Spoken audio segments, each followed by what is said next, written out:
Lakad-lakad tayo papunta sa labas sa main entrance ng Bella Vista. Siyempre, bago lumakwat sa pag-bit para fresh. Wow! Nasa gitna ko ng Bella papunta doon sa labas. Kanina yung nakita niyo.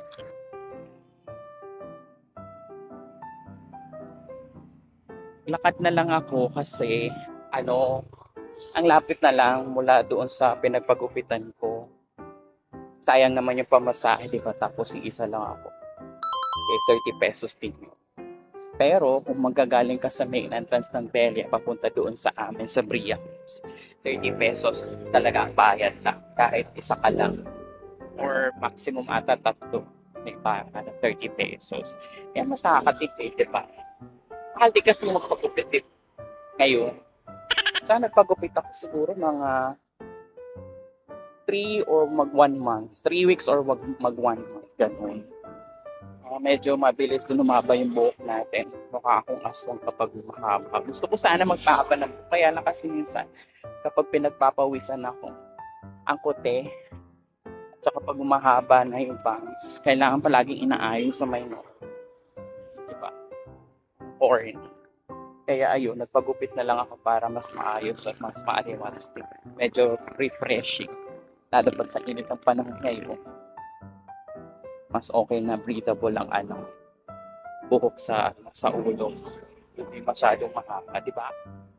Ayan. So, dito na tayo. Pag tinumbok ko yan dyan, banda doon sa dulo, yun na yun, sa Bella. So, may mga din dito tumatambay minsan. At yung iba, kapag gusto maglakad, trip maglakad, papunta sa Bella, ginagawa din nila. Parang na din kasi, exercise. Di mo na kailangang, alam mo yun, mamasahe. Nakatipid pa. Ayan. Okay, so update ko kayo later pag nakapunta na ako sa paroroonan ko. Bye-bye! Masaya tayo sa air.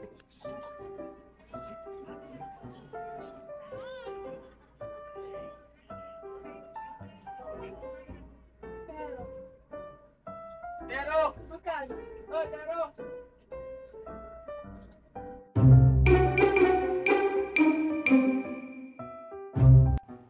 So medyo natagalan ako kasi may dinaanan pa ako. Medyo importante. Yan, nasikaso lang. Pero, nandito na tayo sa SM Rosario. Ayan, SM Rosario. Ayan. Hindi ko alam kung anong meron. May mahabang pila. Merong mga nag-withdraw. Ayan sila. Ito na tayo. Yung maaliwalas, hindi ka makadami tao, guys.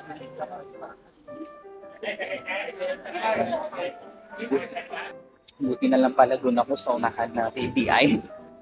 Bago dumating ng SM Rosario, nag-withdraw kasi ang daming pila sa ATM dito ng BPI. Pasok na tayo. Catch you later. Bye-bye! Ayan, good evening. Eto, pauwi na ako. Galing ako sa SM Rosario, tapos namili ako ng konti sa SM Hypermarket. Ngayon, inaantay ko na lang yung dating na sasakyan. And I think eto na ata siya. Yan. Okay. Date ako pag nakauwi na ako. Bye-bye!